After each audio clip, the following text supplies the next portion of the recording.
Here is how we trellis peas here at Fruition Seeds, and this is a little technique that we learned from Zaid Kurday. He grows 100 acres of organic vegetables at Norwich Meadows Farm on the other end of the Finger Lakes, on the east side of the Finger Lakes in central New York. And so here's what you do. We have T-posts.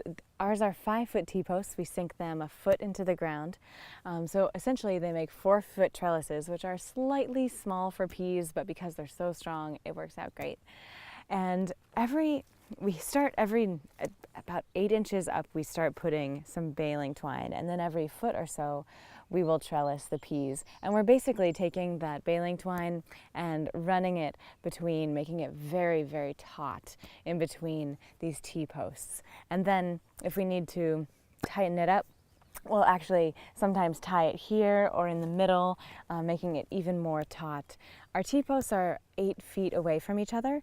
You could, I wouldn't recommend more, you could do less. It's always better to give extra support rather than leave to themselves the support of your peas.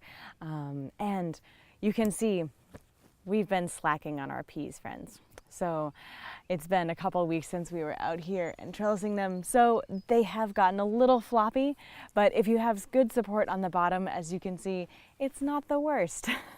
So know that if you're going to trellis your peas and fall a little short, err on the side of giving them more early on, and you'll reap the dividends later rather than leaving them on their own early on and then trying to get it together from there.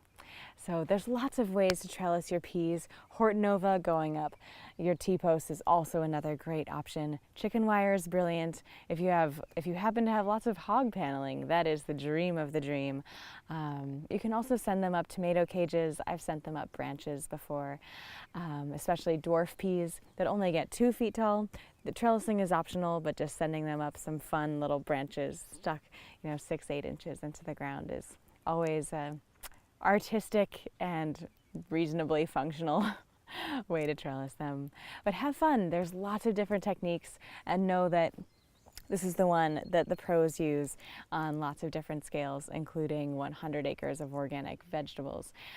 So have fun, experiment, let me know what you learn, and don't be shy.